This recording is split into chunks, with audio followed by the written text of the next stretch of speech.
èyí tí màá fi parí rẹ̀ ni pé mo fẹ́ narrate ọ̀rọ̀ Ibn Taymiyyah kan bẹ́ẹ̀ má gbàgbé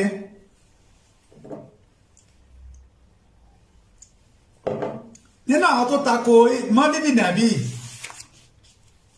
lára wọn ní Ibn Taymiyyah ṣùgbọ́n nígbà míì lọ́dọ̀ wèrè èyí tó máa rí ọ̀rọ̀ kan ọ̀rọ̀ ọgbọ́n máa ń jẹ́ látẹnilẹ́nu wèrè ọ̀rọ̀ tí mo fẹ́ kà yí bẹ̀rẹ̀ tí mo wí pé bóyá kí kọ̀ǹdẹ́mù tí Ibn Taymiyyah kọ̀ǹdẹ́mù mọ́lídì nàbí bóyá ó ní báwọn yẹn ṣe ń ṣe nígbà yẹn tí ò dáa tàbí kó jẹ́ pé nǹkan táwọn yẹn ṣe ń bẹ̀ náwọn kan tí ò dáa ní Ibn Taymiyyah kọ̀ǹdẹ́mù ó possible ìtí mo fi sọ bẹ́ẹ̀ ni pé ohun tí mo fẹ́ ká ẹ jẹ́ ká gbọ́ tí Ibn Taymiyyah sọ ẹ bá gbàgbé náà àwọn tó kọ̀ǹdẹ́mù mọ́lídì nàbí Ibn Taymiyyah wà nù wọn ṣùgbọ́n lọ́wọ́ sọ̀rọ̀ tí mo fẹ́ káka yìí mo fẹ́ ká fọ̀rọ̀ yìí sàǹfààní ọ̀rọ̀ yóò ẹ̀ kú wa gan tẹ́bá lọ́wọ́ tíra Ibn Taymiyyah tí wọ́n pè ní iqtida'u siratal mustaqim li mukhalafati ashabil jahim ẹ̀ tó ṣe tíra yẹn ní aduwwul islam ahmad ibn abdul halim ibn abdul salam Ibn Taymiyyah al-mutawaffa sabumiya wa samina wa sitin ó fa ilẹ̀ ní 768 àbí kankan ẹ̀ tó ṣe tàkìkì rẹ̀ ní Nasiru ibn Abdul Karim al-Aqli tẹ́bá lọ mujallada alákọ̀ọ́kọ́ Maktabatu Rushd Ar-Riyadh bẹ̀rẹ̀ wọ́n ti píntẹ̀ síta tẹ́bá lọ wo page 621 ibi tí wọ́n fẹ́ lò ń bẹ̀ wọ́n ni wípé wọ́n fẹ́ kẹ́ jẹ́ ká gbọ́n tí Ibn Taymiyyah sọ Ibn Taymiyyah ní fata'simul mawlid ìmá gbé mawlid ga gẹ́gẹ́ àwọn mùsùlùmí dáadáa tí làákẹ́ wà lára wa gẹ́gẹ́ bá ṣe máa ń ṣe àjọyọ̀ mawlid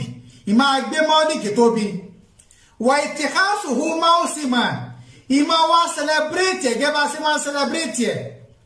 ẹ̀tẹ́ ti gbọ́rọ̀ yìí Ibn Taymiyyah ló sọ̀rọ̀ fata'simul mawlid ìmá gbọ́lá fún mawlid wa itikasuhu mawsiman ìmá celebrate gẹ́gẹ́ bá ṣe máa celebrate kọ́dí yaf'aluhu ba'du nas Ibn Taymiyyah ní ó possible káwọn èèyàn kan máa ṣe wa yakunu lahu fihi ajirun azim sẹ́wọ́n àwọn tí wọ́n ṣe yóò máa possible fún wọn wọ́n náà wọ́n sì rí ẹ̀san kan tí wọ́n lè rí láyé dal-qiyama ajirun azim ẹ̀san tó tóbi gan ọlọ́run sì san wọ́n lẹ́san rẹ̀ tálẹ̀ tó sọ̀rọ̀ Ibn Taymiyyah ló sọ̀rọ̀ yìí ó ní ìmá gbé mọ́lìdì ga ìmá gbé tóbi bá a ṣe máa ń gbé mọ́lìdì tóbi ọ̀làkà àwọn sàlàfíà wà ittihasuhu mawsiman ìsìnmá celebrate qad yaf'aluhu ba'du nas àwọn èèyàn kan lè máa ṣe wa lahum ajrun ẹ̀láàdì kíkọ́rọ̀ sọ ní wa yakunu lahu fihi ajrun azim ṣùgbọ́n wọn ọ̀bọ̀ sàn wọ́n lẹ́sẹ̀ ẹ̀sọ́ tó tóbi kí ló dé Ibn Taymiyyah ní li husni qasdihi torí pé àníyàn wọn dáa وتعصيمه لحسن قصده وتعصيمه لرسول الله صلى الله عليه وآله وسلم àti pé àwọn tó ṣe mọ́lìdì yẹn o wọ́n fi ń gbé ànábì ga ni ìyẹn ni wípé lọ́dọ̀ Ibn Taymiyyah tá a bá kóra wa jọ tá a bá ṣe mọ́lìdì nàbí lihusni qasdina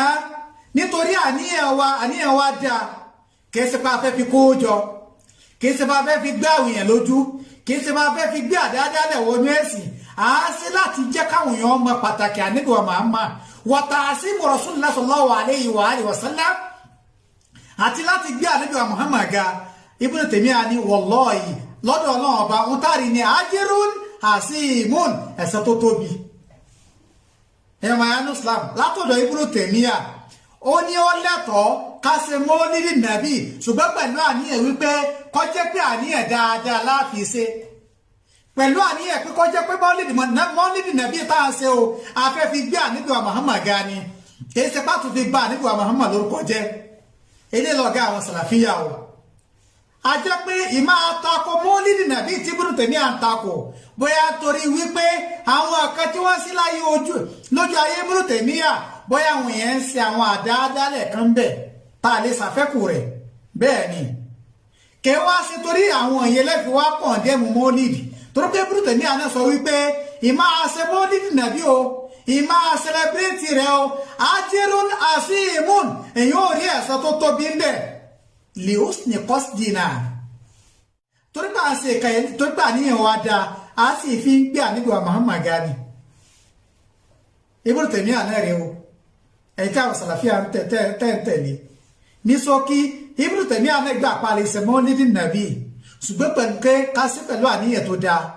ká má gbé àdáadáa lẹ́wọ̀ ká sì ṣe torí pé a fẹ́ fi gbé àníbì ga ni tẹ́ bá bí everybody lẹ́nìí tẹ́ bá dé lọ́rí tẹ́ bá bí kí ló tàbí ṣe mọ́lídì nàbí o tó sọ fún yín lẹ́ni pé a fẹ́ fi gbé súnà àníbì wa Muhammad ga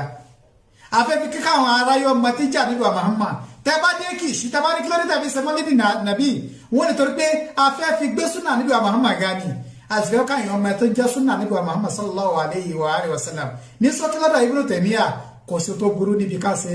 mọ́lídì nàbí.